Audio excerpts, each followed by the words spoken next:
Magandang oras mga kababayan, mga kagulin boy. Isang nakakalungkot na balita ngayon at siguradong ang ngiti ni BP Sara at ni Digong ay abot sa tinga dahil ang impeachment complaint Article number 4 ay binasura ng Supreme Court. Paano nangyari?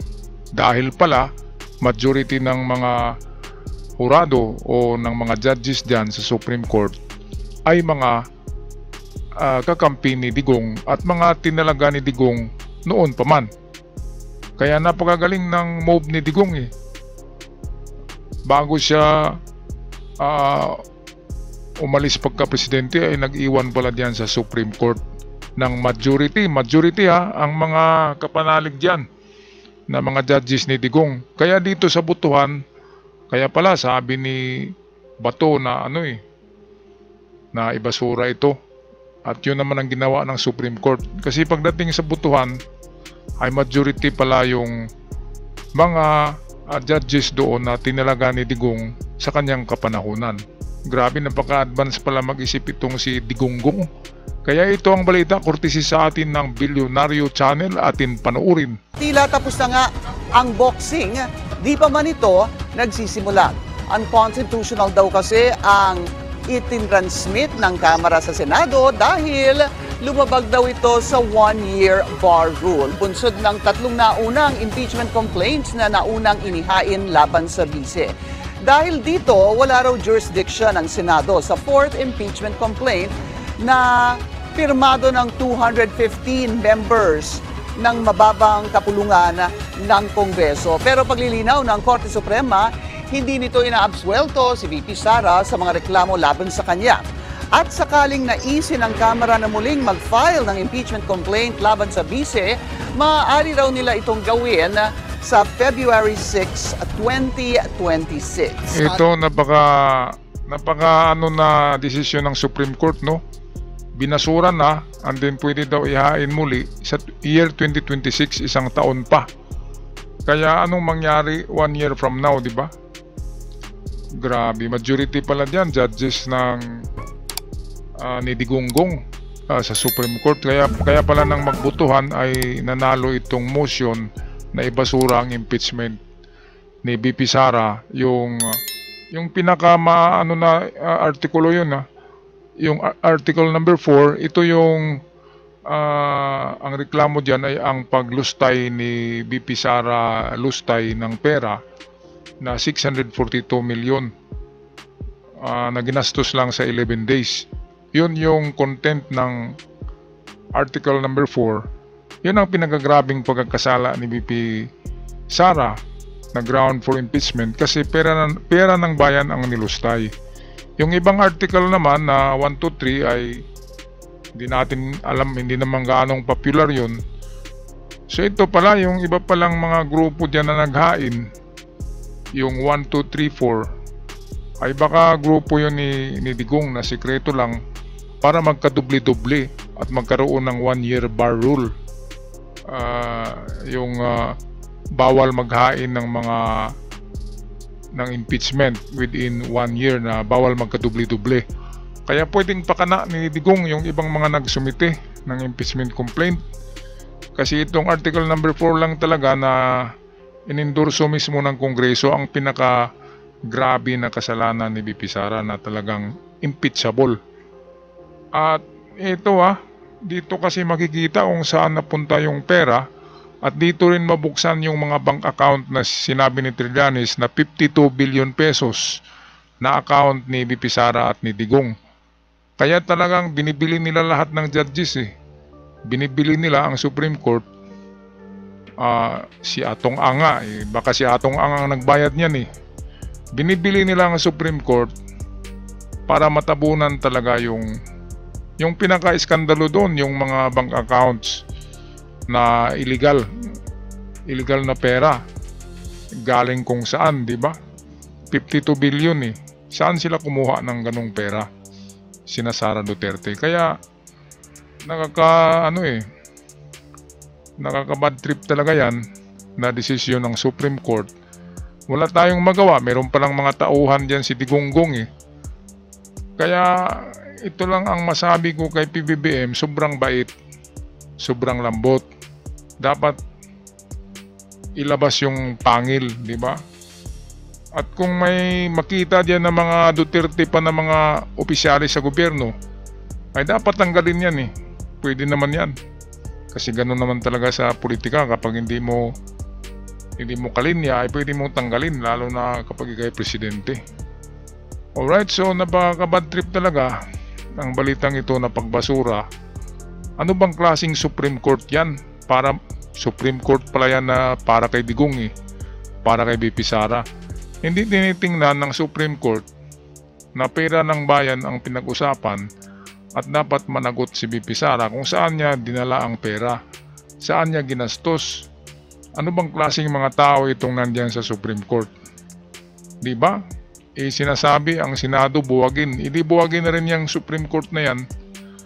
Imbis na ituloy ang impeachment para makita talaga, malaman kung may kasalanan si BP Sara. Yun sana yung mangyari. Kasi siguradong merong kasalanan at merong tinatago.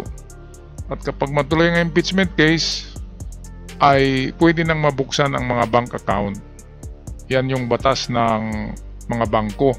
Kapag mayroong impeachment at may request na buksan yung mga bank account, kahit na sikreto pa yan, ay ilalabas talaga yan ng bangko dahil nasa batas natin. Alright, balik tayo dito sa balita, courtesy sa atin ng Bilyonaryo Channel. Alam mo nga, isang boxing dahil unanimous itong desisyon o halos lahat ng mga maestrado ng Korte Suprema na present sa Korte Suprema during the deliberation ang bumoto o pumabor para ideklarang unconstitutional itong articles of impeachment na isinampa ng House of Representatives laban kay Vice President Sara Duterte na siyang isinampa sa Senado noong Pebrero. Matapos nga ang higit sa 5 buwan at 1 linggo buhat ng questionin sa Korte Suprema noong February 18, inilabas na ng Korte Suprema ang pasya sa issue ng unconstitutionality ng impeachment case laban sa Vice Presidente. Hatol ng Supreme Court sa articles of impeachment na itinansmit ng House of Representatives sa Senado ay unconstitutional. Paliwanag ni SC spokesperson Attorney Camille Ting, lumabag sa 1-year bar rule ang Kamara nang itransmit ang impeachment articles ng 4th complaint. May 3 naunang impeachment complaint nga na inihain laban sa bise noong December 2, December 4 at December 19 taong 2024. Ito mga kababayan, pinaliwanag na yan ni Jerbel Congresswoman Loestro yung sinasabi nilang 1-year bar rule ay hindi ganon. Ini-explain yan ni Loestro eh. Alam naman natin mga abogado din yan, yung nasa Kongreso. Alam nila yung batas about 1-year bar rule. Alam nila yan. Kaya nga maingat sila sa pag-submit niyan ng article of impeachment na yan. Kasi di ba napakaraming pumirma niyan, majority. Kaya merong technicality yan eh. Dapat na diretso na yan. Kasi majority of congressman ang bumoto. So hindi na yan dadaan pa sa mga sa mga itchiburitsi diyan. Sabi yan ng mga eksperto sa batas. Kaya hindi mga gago sina Loestro at iba pang mga attorney diyan, mga abogado diyan sa Congress, nagagawa ng impeachment case na hindi naaayon sa batas. Alam nila yan, alam nila ang bawal. Kaya lang magtaka tayo bakit, sabi nga dito sa balita, tapos na ang boxing, wala pang first round. Anong bang round pinag-awayan ng boxing? Meron bang 0 round? Tapos na eh. Tapos na ang impeachment, hindi pa nga nag-umpisa. Pwede ba yun? Grabe naman Grabe talaga ang control nitong sila Digong dahil sa pera yan eh. Dahil 52 billion ang meron sa mga bank accounts nila. Siguro na-withdraw na yan at pinambayad yan sa mga judges sa Supreme Court na majority pala. Mas marami pala ang mga digunyo diyan kaysa mga anti-digunyo. Naku, grabe no. Supreme Court pa naman. Sino bang mag-abolish ng Supreme Court? Kung ang Senado ay pwedeng i-abolish ng Supreme Court, dapat meron ding mag-abolish sa Supreme Court. Kapag ganyan na ang mga tao diyan ay nakapikit na ang mata dahil makakatanggap ng tig 1 billion pesos. talagang masisilaw ka kapag 1 billion ang ibibigay sa iyo. Kaya yun, nagsipagbutuhan at ayun ang lumabas, binasura ang impeachment case ni BP Sara at ibalik daw ito pwede sa January of 2026, ang tagal pa. 'Di ba? Magkagira na yata. Palagay ko dahil sa itong Supreme Court ay hawak ni Atong Ang yan sa panahon ni Digong. Kaya nga hindi nakulong si Atong Ang noon. Kaya baka sponsored pa rin ito by Atong Ang, itong pagboto ng mga judges na ito na ibasura ang impeachment ni BP Sara. Siyempre, tutulong naman yan si Atong Ang kay Digong para mabalik ang kanilang empire. Diba? At kapag mabalik yon ay hindi rin makukulong si Atong Ang. Ganyan yan sa tingin ko. Kasi si Atong Ang lang ang nagsasabi na kaya niyang hawakan, pasukin ang Supreme Court. Kaya totoo pala. Totoo pala yan. Nako, grabe mga kababayan, no? Okay, tapusin na natin ang balitang ito courtesy sa atin ng Bilyonaryo Channel. At yung pang-apat na complaint na inendorso ng Kamara noong February 2025 ang siyang inakyat sa Senado. Dahil sa desisyon ng Korte Suprema, sinabi ng SC na hindi na magkakaroon ng jurisdiction ang Senado sa impeachment ni VP Sara. Pero nilinaw nga ng Korte Suprema na hindi nila pinapawalang sala ang pangalawang Pangulo sa mga reklamo laban sa kanya. Sakaling naisin man ng Kamara na muling mag-file ng impeachment complaint laban sa Vice Presidente, maaari itong gawin sa February 6, 2026. Sa pahayag naman ng Impeachment Court sa pamamagitan ng takapagsalita na si Attorney Reginald Tonggol, sinabi niyang ina-acknowledge ng Impeachment Court ang desisyon ng SC. Simulat sa pulaan niya ay sang-ayon sa konstitusyon ang bawat hakbang ng impeachment court at ginagalang nila ngayon ang pasya ng kataas-taasang hukuman. Ayan, so yan ang problema dyan dahil kataas-taasang hukuman pala yan ng mga demonyo. Ay nako, mantakin nyo naman, 2026 pa pwedeng ihain muli yung pirmado ng ilang congressman ba yun? 200 plus congressman ang nagpirma ng Article of Impeachment number 4. Yan nga yung pinakamabigat na Article of Impeachment. Kaya takot na takot si BP Sara dyan sa Article number 4. Kasi ang tatalakayan dyan ay yung kanilang bank accounts, 52 billion na sinabi ni Trillanes, at yung nilustay niya na 642 million pesos in just 11 days. Pera ng bayan, ang Supreme Court nakapikit. Kaya ano bang kapangyarihan ng presidente? Meron yatang kapangyarihan ng presidente na magtanggal ng mga unwanted na public officials. Bakit hindi magawa ni PBBM? Yun ang hindi ko magustuhan. Kasi dinudurog ang administrasyon ni PBBM dahil nandyan pa yung mga tuta ni Digong, lalo na dyan sa Supreme Court. Okay lang sa DOJ, sa Department of Justice, kasi nandyan sila Remulla.